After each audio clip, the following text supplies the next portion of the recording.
Good morning. Thanks for getting up at what I consider a rather bold hour on a Sunday morning. I'm not used to being coherent this early on a Sunday morning, so I'll do my best, so bear with me. As David was saying, I've been working with him over the past year or so. The background to that is I recently completed my Master's in Food and Water Security at Aberystwyth University. This is a multidisciplinary course bringing together both human and physical geography, international politics, and study in IBERS, which is the Institute of Biological, Environmental and Rural Studies, all based at Aberystwyth University. And I can now say that I think that sort of broad, multidisciplinary perspective is really the best one to bring towards understanding anything to do with bee farming, because there are so many factors which influence how you all work, many of which are outside of your control, but all of which you need to take on board within your practice. The funding for this project involved working with a local professional organization to bring the potential benefits of academic research out of the ivory tower and into the wider business place, which I felt very comfortable with. And then the only question was finding a company based in Ceredigion in the area, which was a professional company, not third sector, not agricultural, because apparently the farmers are all getting enough money from Brussels anyway. So finding a company that fit that box, that was a challenge in and of itself. And a friend of mine reminded me of David, who's working just up the road from me. And I thought, yes. So I contacted David and put him in touch. And I think it's safe to say that when I approached David and asked about his potential involvement project, he was starting from a position of no. So I had to work very, very hard to convince him that this would actually be of mutual benefit for all parties. And he looked very stern and finally managed to convince him to come around to this. And we had lots of really, really interesting conversations over endless cups of tea and great big slabs of toast lathered with honey about the work that he's done in Africa and his work with African beekeepers and his work as a bee farmer here in the UK and his visions and understanding of beekeeping over the years. And then finally thought, okay, we need to get this narrowed down to a particular focus. And that's when we thought about going through the archives. And he was really interested to find out information, particularly about winter losses and crop yields over the years. And I thought, that sounds really, really interesting thing to look at. So at that point, the boxes, I think they were in Alex's hallway. So he very kindly drove across from Shropshire one day with these boxes and opened up his estate car and lifted about 16 of these plastic boxes jammed to the gunnels with paperwork. And we're standing there outside this factory in Talbot. Dave looked and said, "Is that it?" So I don't know if anyone's had to clear out a loft or a basement or a garage or look for some, very precious item from their great Aunt Doris within some boxes. Once you start lifting the lid off those boxes and going through every single sheet of paper, you realize it's actually a rather time-consuming, complex operation. So within about 3 days, I transformed this really neat, tidy, organized porta cabin into something that looked sort of post-Hurricane Katrina, whilst I was desperately trying to find things that I was looking for. But we got there in the end, and I found out a lot of things which I think are both of huge academic interest, but also of real professional relevance to how you all carry out your business and worth reflecting on. Key points to note: some of you may be aware that the organization you're all now proud members of, the Bee Farmers Association, started off in 1953 as the Honey Producers Association. And one of the main driving forces behind this was recognizing the role of the honey producers in terms of its links and connections with the wider farming industry, which then led to the 1962 amalgamation with the NFU. And then soon after that was followed by the renaming of the organization to the Bee Farmers Association, recognizing the fact that many of you follow quite diverse income streams, but all of which are based around bee farming, but then that leads into both honey production, making things from wax, all very diverse. So I might go back and forth between the terms of HPA, BFA. I haven't lost my marbles. There is actually a reason for that sort of thing. So what's in the archives? What's neatly packed in these boxes, sitting on the outskirts of Talbot? First off, an awful lot of receipts for jars, which in and of itself might think, what's the point of that?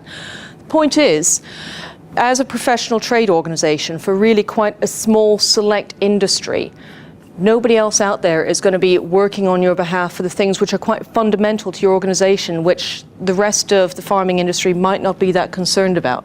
But these things, such as good qualities for jars, fighting to get the VAT removed from sugar fondant, in the same way that you guys rely on sugar syrup, that's the same way that the rest of the farming industry relies on red diesel. They're able to get tax benefits on that and tax cuts on that and avoid VAT. The BFA has been involved for years in fighting for just these kind of things, the things which are quite fundamental towards you guys all carrying out your business successfully. As well as receipts for jars, lots of magazines, really, really interesting. Going back to, particularly in the 70s and 80s, magazines from all around the world with information about beekeeping. American Bee Journal, Australasian Beekeeper, Bee Culture, Journal of Apicultural Research. Back in those pre-internet days, if anybody was going to find out anything about what beekeepers were doing in other parts of the world, what was happening with varroa, with mites, with EFB, with AFB, it was only through having access to these magazines. So the BFA has also worked as a library service over the years. Because bee farmers have an extraordinary both interest in and amount of knowledge about bee farming and bee health and scientific research on these issues on a global level. So as well as having the opportunity to find out just how fabulously stylish things were in the 70s, it's also a really good insight into what was happening with beekeeping on an international level over the years. Membership forms and insurance forms. This is when we start finding out a bit more about who the bee farmers are, what's happening with different apiaries in different parts of the country, trying to get a little bit closer to some of the quantitative data about how many hives people are running, what's the turnover in people's operations, but again, quite tricky to get that specific information, but it's telling us a bit more about the bee farmers. Minutes from conferences and meetings, like this one, which also gives us an insight into the issues which were of key importance and relevance and were impacting bee farmers over the years. This again had to do with agricultural changes, issues in bee health, issues going on with changes for both UK and European agricultural policy and how that affects bee farmers. And then the thing which I really got my teeth stuck into was the actual bulletins dating back to 1953.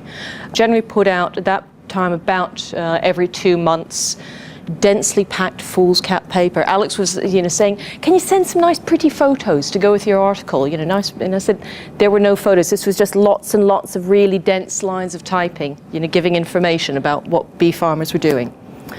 So what's in those bulletins? We get a sense as to what was happening with bee farming, the trends and changes and developments. One thing I'll note is that amongst other things, we also see that bee farmers have been wrestling with varroa for over 30 years. Now, I found that quite interesting. You think of all the recent media attention on varroa and threats to bees and threats to pollinators. You guys have been wrestling for this for over 30 years. Things haven't really changed that much, except one change we could say is that new challenges are coming in now. It'll probably be about another 30 years before the rest of the population is aware of them, but you need to deal with them now, and the information is coming up through the bee farmers and through the bulletins and through meetings like this where you're all able to meet and share information. Information about bee farming in UK and EU agricultural policy. I would say quite unique in that for everything you do, it's so intimately tied up to what's happening within the wider agricultural landscape. And all of these policy changes, they have a direct impact, sometimes for the worse, sometimes for the better. You look at what's happening now with changes to the Common Agricultural Policy, single farm payments, all of that is having an impact on you. And all of these issues are being discussed within the bulletins. UK agricultural changes in bee farming. This is a really big one, which I'll go into in more detail. Bee farming is a livelihood. How do people run their businesses? How many hives can one man run? What's the best way to run it? What source of income are people relying on? Can bee farming provide an income? Do people need to diversify? All of these things covered in a lot of detail in the archives. And here's something that might throw people at 9:30 on a Sunday morning. The cultural identity of bee farmers might sound a little bit out there on the edge, but one of the recurring themes that was coming up since the very first bee farmers meeting is aging face of the industry, difficulties in getting people to become bee farmers, challenges of bee farmers, bee farming is about to die any moment, the industry is about to collapse, it'll never last another minute. If you don't address who wants to be a bee farmer, what brings people into this really quite unusual, distinctive, niche profession, how are you going to build for the future? How are you going to attract people into it in the future? How are you going to build on the knowledge that people have, maybe amateur beekeepers, by understanding what brings people to bee farming and what makes a bee farmer? Why would that on earth would anybody want to go out there in the cold and the rain and make a really, really limited living? So that'll help get things going in the future. Plus ça change, recurring themes. Honestly, if I had 10p for every edition that I went through where people said things like, we've had another terrible summer. If we have another summer like this one, bee farming is absolutely doomed. Yields were awful. We've never seen anything like it. We can't get people to become bee farmers. We have an aging population. Nobody wants to be a bee farmer. It's all dying. The government doesn't understand us. We're paying so much in taxes. This is all sounding familiar, isn't it? I could put quotes, you know, all of these issues, 1953, 1967, 1982.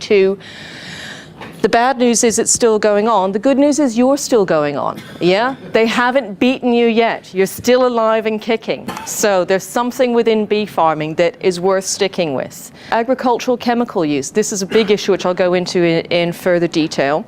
And also issues of varroa, nosema, EFB, small hive beetle.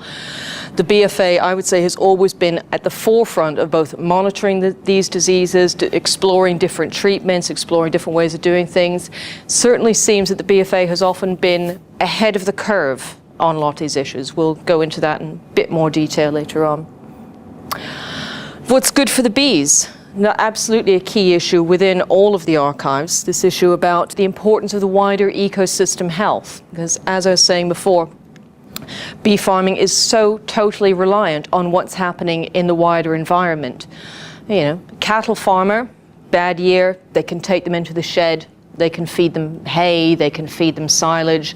They'll moan about the cost of it, but their livestock will survive. They will get through that year. They might have to take out loans, they might even go bankrupt, they might grumble, but the chances are they will be able to control the situation that's affecting their livestock in a way far beyond what bee farmers can do.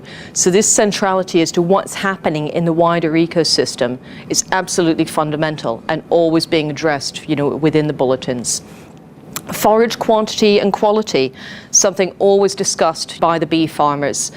Endless debates. Very interesting, I found, in that when you look at it, the bulletins are going back to 1953, and then, as now, most of the leading voices and the leading lights within the Bee Farmers Association, men in their 50s and 60s, early 70s, you do the maths, these people, the leading lights in the 50s, they were born and raised and learning their beekeeping pre-World War I, or just after the war, in those pre-war periods, when it was literally a different physical and agricultural landscape that they were working within. So we really get, you know, by looking at the archives, we're getting a snapshot of over 100 years worth of agricultural change and bee farming practices throughout the UK and influences Europe, and we can find out a huge amount through that.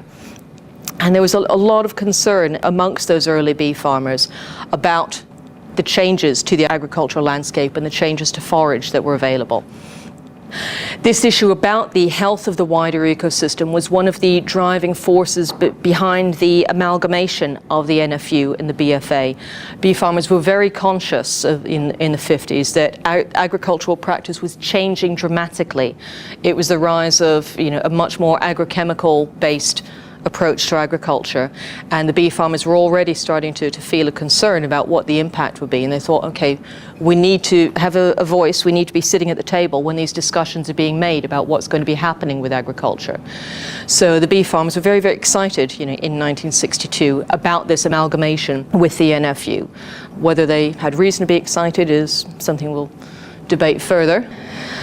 As I said, the UK agricultural changes were immense at that time, particularly in the earlier editions of the bulletins. That was frequently seen as the reason for lower bee productivity in the mid-20th century. Rob Manley, quoting in one of the early editions of the bulletin, saying that beekeeping is being challenged by the destruction of the former best areas. There was a sense amongst a lot of the beekeepers that the agricultural landscape was no longer as supportive or reliable for both bee productivity and bee health as it had been in the past. And there was a huge concern and critique of what they called it, saying that the worst damage had been done by the terrible loss in forage caused by the new chemical agriculture. Now, a lot of these early voices of the bee farmers, they were quite divided on this issue, because on the one hand, they were bee farmers and they were concerned about what was happening to their bees at that time. However, a lot of them had come into bee farming from a wider agricultural background, and they very freely put their hand up and said it was a nightmare farming in the past. The crop loss from weeds and agricultural pests was enormous, and many of them were very honest, and they said, if I was a farmer, I would be out there spraying with everything I could to get rid of the weeds and to increase my production. So they could see this paradox that they were caught in, as both understanding wider farming, but also their current concern and their current focus on the bees. But there was this real awareness of how the agricultural landscape was changing within the 20th century. And there was a short history of the bee farmers written in 1996, which was looking at how the landscape had changed. It was talking about common weeds, what that kind of classic saying, what a farmer might call weeds, a bee farmer was probably going to call forage, and just talking about the loss of some of these things and how important they had been for the bees. Dandelion, sainfoin, charlock, and they're saying there's not a farmer in the country who's not going to be happy to see the back of charlock, because it just completely took over fields where farmers were wanting to grow their crops. But bee farmers saw it as a magnificent source of forage. So there was this constant source of tension, which is a recurring theme throughout the bulletins. Now, this issue of farming and bees and the relationship between the two, as I was saying, the agricultural changes had a huge impact, on bee farming. And as we all know from ourselves, the changes in crop diversity and the decreases in crop diversity from agricultural changes. There was also something talked about in a lot of detail within the bulletins, which I found really sad. I now think of it as government-sponsored arboricide, which was the grants from the EU to grub out orchards in the 80s and 90s. And farmers were being paid they were being paid the more if they would permanently grub out an orchard. So, sense of that the greater the level of agricultural destruction, the higher the money that they would be paid. Back in 1996, a farmer would be paid £4,200 per hectare for permanently grubbing out an orchard. Not something to sniff at. So, and even though at that time the EU policy was trying to address issues of overproduction, and when somebody had this great idea of coming up with this orchard grubbing grant, they thought that it was only going to be taken up by what they saw as farmers who were working in areas of overproduction, particularly in southern Europe. Now, I'm sure that all of you realise that there's probably an awful lot of farmers throughout the UK who were just about muddling along for a long time and wondering if it was worth it for the low wages and the difficult working conditions. And then suddenly somebody says, trash your orchards, we'll pay you for it, and we might even give you another grant to put up a holiday home. It was a no-brainer for a lot of people. And bee farmers always had this working relationship, with the wider agricultural industry. One of the main roles of the BFA was working as a link, setting up the pollination contract service. And throughout the bulletins, there's always this recurring theme about the pollination contracts, how many there were, what new contracts had come in, which old ones had gone out, how this equated, in terms of actual numbers of hives going out there through the pollination service. So this had a huge impact on both on the bee farmers' income in terms of pollination contracts that were lost, because in the years associated with the main orchard grubbing grants, loads of bee farmers were hit really, really hard because these contracts were just gone and they didn't necessarily have anything to fall back on. And most of the successful bee farmers had fairly diverse income streams, so they were relying on the honey production, the pollination contracts, and any other products that they might be making, from the bees afterwards. So it was a huge economic blow. I also found that bit quite interesting as I came into this study within the realms of food and water security. While it's now, early 21st century, we're becoming much more aware of issues like food miles, the importance of crop and agricultural diversity, increasing self-reliance when possible, the problems of narrowing down the genotypes of different crops that are available. To look back and see that we had far more crop diversity and far more availability of different types of orchards, and it was just grubbed out, leading to that huge loss of diversity and huge loss of forage for pollinators. It's tragic. There's now grants to pay people to put orchards back in again. There's also changes in agricultural chemicals which were being used. This was a major theme throughout all of the bulletins. And also, I certainly picked up a sense of a chronic tension between bee farmers and the wider agricultural community.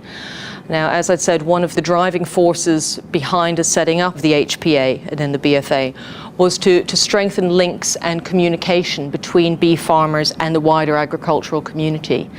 And quite soon it became clear that the bee farmers certainly went into this with the best will and the best hope of improving things through better communication between themselves and the wider farming industry.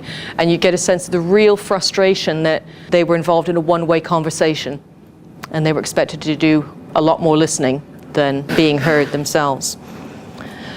The issue of agrochemicals on bee health is really, really important within this. I would say, looking through the bulletins, that this is one of the key issues for bee farmers. And in fact, in the very first edition of the HPA Bulletin in 1953, the editor, T.N. Hilliard, was saying that the greatest danger to our profession is with the ever-increasing toxicity of insecticidal sprays. Now, at that time, they were concerned about the risk of agricultural chemicals getting into the honey and poisoning a consumer at a later date. Nothing destroy your industry like dead consumers. They realized very quickly it wasn't the impact on the consumers they needed to worry about so much, but the impact on their bees, because very soon they started realizing that they were suffering huge bee losses and, again, just not being listened to. There are some quotes of them going to conferences in the 50s and being told, bees are overrated as pollinators, we don't need them, and they were saying, we're up against stiff competition within the agricultural industry and within the agrochemical industry. There were very, very strong voices marketing this stuff very hard. And as they could see, farmers would be more than happy to buy it to make their lives easier. And they were being told, it's nothing to worry about. They very quickly became quite aware that this was not the case. I would say that, looking through the archives, that one of the main successes and main roles of the bee farmers over the years has been being at the forefront of documenting the impact of a lot of agricultural chemicals. Throughout the bulletins, there's this recurring issue of the spray report and the spray bulletin, where there'd be discussion about what sprays were being used, potential impact of them. Often a lot of letters coming in from bee farmers expressing their concern that they had been the victim of a spray incident. There was always information within the bulletins about what bee farmers should do if they suspected that they had been impacted by a spray incident. They were told on how to collect samples of bees, and were asked to send about 200 of them in a box, send them off to the Agricultural Research Council, send them up to Rothavston to be tested. And this formed actually the background of an awful lot of data collection about the impact of a lot of chemicals. To be fair, often, the bee farmers were incorrect. They would send saying, I've been poisoned, I want compensation. And then they'd send off the sample and said, this had nothing to do with spray and more something to do with your actual bee farming practice. But, it's a way of raising people's education and raising their understanding of what they're doing in their business and what changes need to be made.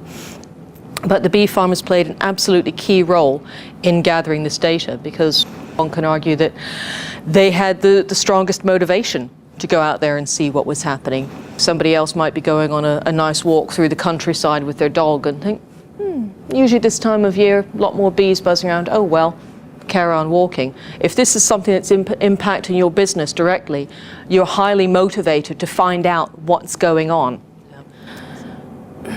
As I'd said, throughout the bulletins, there was always the spray report, keeping bee farmers up to date on any changes in policies that were being used, also setting up communication and negotiation between the bee farmers and government. so that information could be shared in both directions. The bee farmers could supply information to government research councils about what they saw and observed. The government was listening to them, trying to find out what changes could be made. In 1960, in one of the bulletins, they were saying that MAF have taken steps to deal with the poison sprays. So sprays were classified according to their toxicity, with group 1 being the most toxic, including things like aldrin, heptachlor, lindane, metacystox, and dieldrin, going down to ever decreasing levels of toxicity.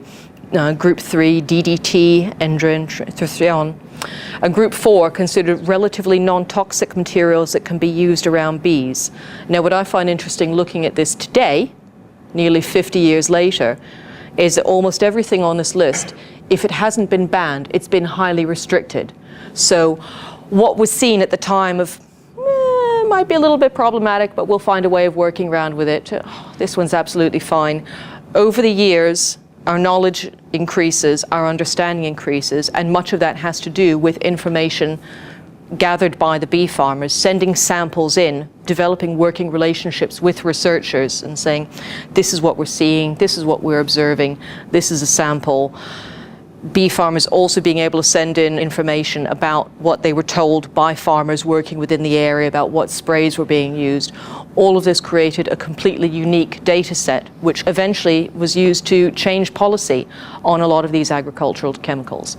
And as we all now know, the whole approach to agricultural chemicals, it's in a constant state of flux, with us realizing very often that various chemicals which are seen as safe at some point, eventually we realize that the impacts are different. And I would say that bee farmers can really give themselves a pat on the back for doing such a good job on building those working relationships with scientific researchers and providing the information about what was happening within the wider environment. Now, as well as making a change within the agricultural landscape and documenting it, there's also a question about how bee farmers make a living. Only in the bee farmers' bulletins that you're going to find out the key information that you need to run a business successfully. Again, particularly keeping in mind that many of these things go back to pre-internet days. If you wanted information as to how many hives somebody could run, there was people writing back in the 60s, somebody saying that they had a one-man operation of 320 hives, and he felt that this was about the right number for one person to be running. You might be able to run a bit more, but then you're getting into the difficulties of the management of it. Issues about the weather, people writing in talking about how the weather was affecting their beekeeping practice in different parts of the country. Completely unique source of information about how you can make a living from bees. This key question about how many hives one person can run. Keeping in mind that bee farming is very often a one-man operation. It's not something you can go down to the pub and talk to the half a dozen other bee farmers who are there. It's really only in meetings like this. Now you have the advantage there can be internet forums, there can be email discussions, you can even have a Skype conference with somebody else. When the bee farmers were first set up, if it wasn't through these bulletins, people wouldn't find out what was impacting their business. Also, what vehicle. I found that quite amazing. So you can do a Google search now, best truck for bee farming. It's not there. People would have really heated discussions within the early bulletins about, what was the best truck to be running. So it's only there you're going to find it. It's actually, it still goes on today. I was driving here yesterday and trying to find the turning for this hotel, and I saw a truck pull, and I thought, that's got to be a bee farmer. Also, something I found really important is people talking about the joys of bee farming. Because, for all the moaning and the concern about the weather and the government not understanding them and a non-supportive tax industry and the government not giving compensation for EFB and all the various problems which bee farmers are running into, there was a lot of people just talking about the happiness that they felt of going out at certain times of year when the weather is good and hearing the sound of the bees and honey flow coming in at particular times. And also the joy of running a one-man operation, being independent, not having to go and sit in an office all day long. People did and still do get a lot of happiness out of this type of work. And again, it's important to recognize it, because it's only by understanding why people would want to be a bee farmer and what are the perks in it that you're going to sell it to the bee farmers of the future. You're not going to be bringing people into the industry by saying, no one understands, you'll never make a decent living. It's important to see the perks within the whole thing. And it gets us into the whole issue about what keeps the bee farmer ticking over, what's in the heart of the bee farmer. I found this very interesting in the sense of wider environmental stewardship. Bee farmers often see themselves in the bulletin as sort of almost kind of out there keeping an eye on the environment. Not just keeping an eye on the bees, but also what else is happening within the environment, what's happening within agriculture, keeping data and information about what's happening in the weather. There's an awareness of the complexities of ecosystem functioning far ahead of the general public and often ahead of a lot of government policy. Debates about Varroa, concerns about agricultural spray back in 1953. The bee farmers have been going for about 20 years, and then suddenly they had a review of Rachel Carson's Silent Spring, which is seen now for many people sort of a turning point in terms of people's understanding about problems associated with a lot of agricultural chemicals. They're saying, this might be of some interest to our readers, because it was on an issue that they've been dealing with for 20 years. More and less than a livelihood. On the one hand, there's more to it because you get the sense from the bee farmers that their motivation, it's not strictly financial at all. It's to do with a love of being out there. So many of the bee farmers, seem to have built up from a hobby, maybe something that they tinkered about with on a weekend, slowly ran a few more hives, their hobby took up more of their lives, eventually took early retirement from jobs which they were just sick of, and then they could devote themselves to the beekeeping, often not for any type of financial gain. They were often working at a financial loss as to what they'd been at before, but they were also getting a lot more out of it. So also in terms of this question of a livelihood, I think that's quite an interesting point to explore, in that although there was a lot of talk within the bulletins about the challenges to making a living from it, and particularly to do with the agricultural changes, I think it's really important to note that for the successful beekeepers of today, they're far more successful than the bee farmers of the 1950s. I mean, there's one edition which is talking about back in the 50s, Rob Manley standing like a colossus over the field, making 40 pounds of honey per hive, and that was back in the 50s. In the 70s, it was Tony Rouse who was the lead of the industry, making about up to 60 or 70 pounds per hive.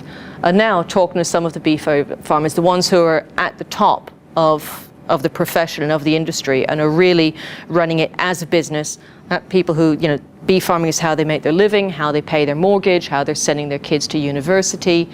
They would see it as acceptable and expected to be getting about 50 kilos. That's 110 pounds of honey per hive. So there's this sort of paradoxical situation that although many people would argue that it's become a much more challenging climate in which to make a living as a bee farmer due to agricultural changes, due to the utterly capricious British weather, which shows absolutely no sign of improving over the years, and many of the predictions and the models to do with climate change suggest that things are going to get even more unpredictable with changes to flowering and changes to rainfall. Given all of those factors at play, for those bee farmers who are seriously committed towards making a living out of this, it does seem that it is possible to be far more productive and far more successful.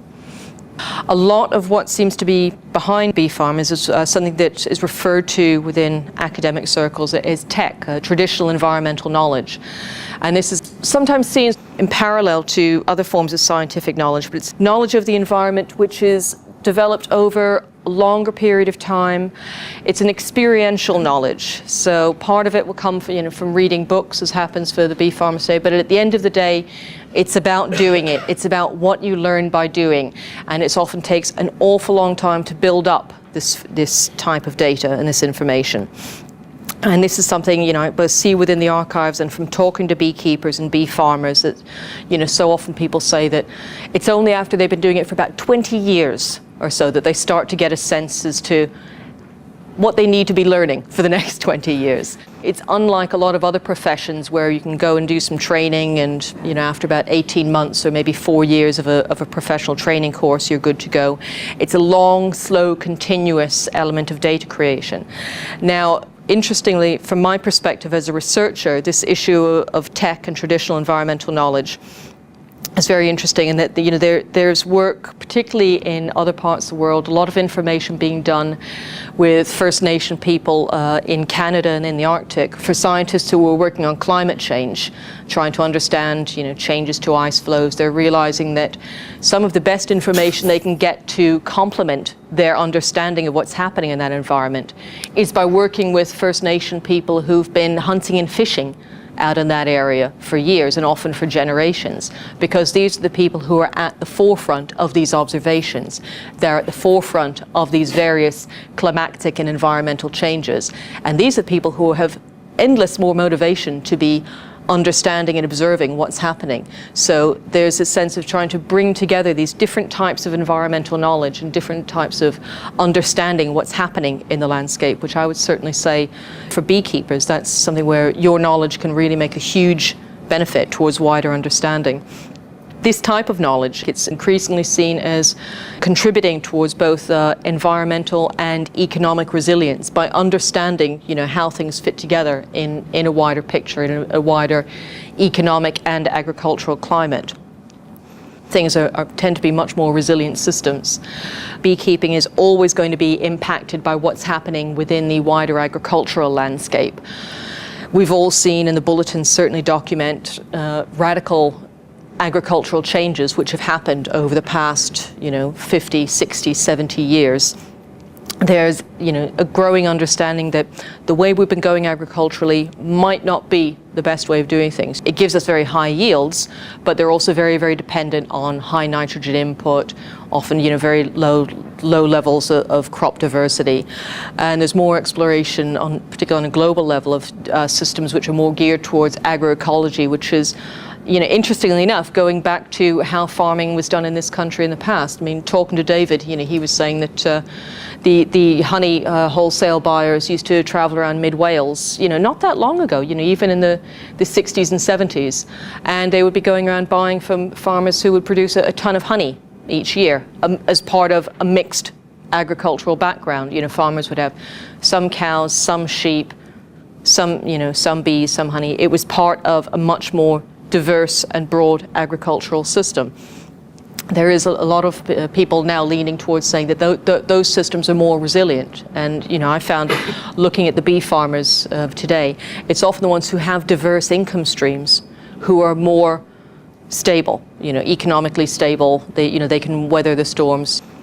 If they have a bad year for the honey production because of the weather and the climate, if they're doing something else with the wax or cosmetics or something, it makes things just that bit more stable, and it's a more reliable system than just relying on one main crop. Bee farmers and citizen science.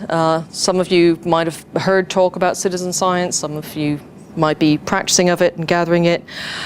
There's an increasing awareness of the benefits of citizen science on many levels. Basically, the idea is blurring the boundaries between experts and amateurs. To be fair, the bee farmers have always had, working relationships with scientists. It was, as I said, it was the bee farmers collecting samples of bees which they were concerned had died in spray incidents or from climate effects. That's always been the bee farmers providing this element of science and understanding. There's a lot more interest in and understanding of the importance of citizen science now within the policy-making arena. Some might argue that it's because people don't want to pay scientific researchers, and they'd much rather that people just took photos of things on a smartphone and sent them in afterwards, and somebody could collate all of these, within a computerized system, and it's a cheaper way of gathering data rather than paying somebody for 3 or 5 years to do a research project.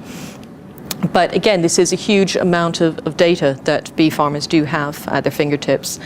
And the idea is to try and work together to bring together different perspectives from both, within the formal scientific community, but also other people who have knowledge and understanding and interest and motivation to document what's happening regarding particular species. And if anyone has a motivation to understand what's happening to bees and pollinators, I would say it's the bee farmers. Now, bee farmers' data. Now, I'm afraid this is the point where a lot of you are going to have your wrists slapped. When I went into this research, David specifically said, and I was talking to Norman, he says, "Oh, you're going through the archives. That must be great. There must be loads of information. I'd love to find out what's been happening with, winter losses and crop yields." I said, That would be good to find that in the archives. Now, throughout the archives, there's a lot of talk about crop reports. There's a lot of talk about winter loss reports. There's a lot of talk of the form being sent out to people, and there's a lot of talk of asking for people to send in the form with this information. Finding that data, to be fair, it's gotten a bit better in the past 10 to 15 years, but from talking to beekeepers and bee farmers, I have a very strong suspicion that most people in this room have got boxes of notebooks recording crop yields, weather, yeah, you've got it, you have, haven't you? Yep. Weather changes, temperature, rainfall, flowering, when various crops were coming into flower, agricultural changes in the area where you were keeping your bees, queens, what queens you had, what breeding programs you were following. All of the bee farmers I've talked to keep an enormous amount of data, which is of incredible benefit and interest to researchers on so many levels. This can tell us so much about climate changes over the past 60 years, agricultural changes, environmental changes, what's been happening with different strains of bees and queens, the pros and cons of bringing in queens from other places, the pros and cons of people following out their own breeding programs for locally adapted bees. Please share your data, please. It's really, really useful, and not just to yourselves, but for everybody here in this room, for every beekeeper who might be thinking of becoming a bee farmer but is worried about the challenges associated with it. It's phenomenally important data. It won't hurt to share it. It can only be of wider benefit. So, next time you get a request, from Alex or from David to give up some data about what you've been doing, please do it. Please do it. You don't have to put your name on it. Some clue would be good, the county that you're in, that gives a sense about local variations, but it is such valuable data of so much importance to researchers. Now, what makes a successful bee farmer? It's really easy. Okay, all you need is working knowledge and expertise if possible, but at least a working knowledge. Entomology, okay, know your bees, recognize what's keeping them healthy, maybe do a bit of your own bee breeding and queen breeding. Botany, of course, you're going to need to know the different crops, what's coming into flower, what gives maximum nutrition for your bees. Carpentry, because you're going to need to be making your own hives, repairing your own hives. Meteorology, know the weather, know the changes. Small business management, because as you all know, it generally tends to be, a one-man show, so you're going to need to be able to run your own accounts, do your own advertising, do your own promotion, do your own liaising with all the people who are selling your honey. Good working knowledge of agricultural policy, UK, EU and global, because we're now in a global economy, so all that's going to affect you. So that's all quite straightforward. I'm sure nobody's got any problems with that, and I'm amazed we can even fit people into this room. I would have thought we'd have had 50 times this number. A few other points. What else makes a successful bee farmer? Physically fit, okay, because, got to hoist these things. Be willing and able to lift heavy items, willing to work long unsociable hours for relatively low pay, often difficult working conditions, regular exposure to the elements, and unpredictable working conditions and salary. And you wonder why your industry is challenged and has been continuously over the years. However, there is light at the end of the tunnel. Started thinking, what makes the successful bee farmers of the future? This has been a constant stream over the years. For 60 years, you have all been saying, how are we going to get people to become bee farmers in the future? The industry is about to die. We need more members. I was having a little surf around thinking, well, what do people want from employment these days? We're entering an era where there's no such thing as guaranteed pensions, there's no such thing as guaranteed employment, and that's impacting how people make their career choices and what people are looking for. The motivation to sit behind a desk for 40 or 50 years, you might be able to cope with the soul-destroying nature of it if you know that you've got a guaranteed pension at the end of it. Well, now that that's gone, the motivation for sitting in a cubicle is very, very low. So I thought, well, let's have a look, yeah? What are people looking for in work these days? And entrepreneur.com, great title right there. They were doing a survey on a demographic group known as the millennials, Who knew? People aged 20 to 33, and they did a huge study on this group to find out what was motivating them, what were these people looking for within their career choices. And they're saying that, people are looking for something where there's much more of a blending of interests and passions, within their professional work experience. People are realizing that now that pensions are uncertain, now that salaries are uncertain, they want to at least enjoy their unpredictable, potentially, unrewarding, challenging job. And in which case, that's something that the bee farmers can actually really tap into. There's a huge sense of disillusionment with office life and with corporate life. And, when I was telling people I was researching bees, they're like, oh, that's great. Everybody I know wants to keep bees, and there's a huge amount of interest out there. And I know both from the bulletins and from talking to bee farmers that there is a bit of a beekeepers, so they don't understand us, they're not like us. There has always been a fluidity between the groups. There's an awful lot of people who start off as amateur beekeepers, and over time they get a bit more keen and bit more obsessive, and then they get really, really obsessive, and then they become a bee farmer. And this is something which can be tapped into. I mean, I've got the numbers written down here. In the past 8 years, the British Beekeepers Association has more than doubled its membership. They've got more than 22,000 members at the moment. Every Beekeepers Association I've spoken to have just talked about they literally can't process the number of people who are coming to them who want to learn about beekeeping. There's this unprecedented surge of interest within it. Also, the BBKA has got 8,000 people who signed up for what they call their Adopt a Hive program. These are people who, for various reasons, they can't take up beekeeping themselves. Might be where they live, might be that they haven't got that endless list of all the factors involved with beekeeping and things, but they're interested in it and they support it, and they're giving money to support research towards beekeeping and bee farming. Now, one of the reasons that I'm here today is that there is this growing awareness that although most beekeeping and bee farming research so far has been on a much more scientific level about, the impact of chemicals, the impact of diseases, there's just starting to be this growing awareness that there also needs to be much more understanding about the human engagement with bees. How do people keep their bees? How do people farm their bees? Simon Potts, based over in Reading, one of the leading apicultural researchers, published a paper a few years ago talking about basically if you don't support the beekeepers, if you don't support the bee farmers, that is also putting the bees themselves at risk. Without beekeepers and bee farmers, you're going to lose your bees, in the same way that if you drench everything in organophosphate chemicals, or if you expose everything to poor weather conditions for years on end.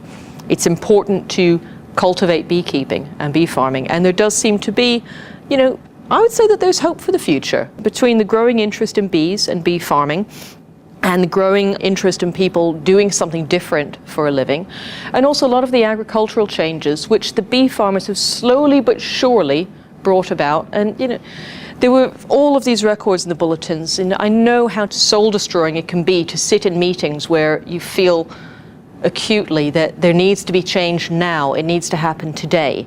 And it often doesn't happen today. It might not even happen next year. It might not even happen for 5 years, but it does eventually get there. The history of the bulletins shows so many of the chemicals which beef farmers were concerned about were eventually phased out. 1987, I believe it was, 57% of spray incidents had to do with halathion. That was phased out of the EU in 2006. It takes a while, but it gets there. The knowledge that you have, the understanding that you have, does eventually have a benefit for the bees and for agriculture and for everyone here and outside of this room. So.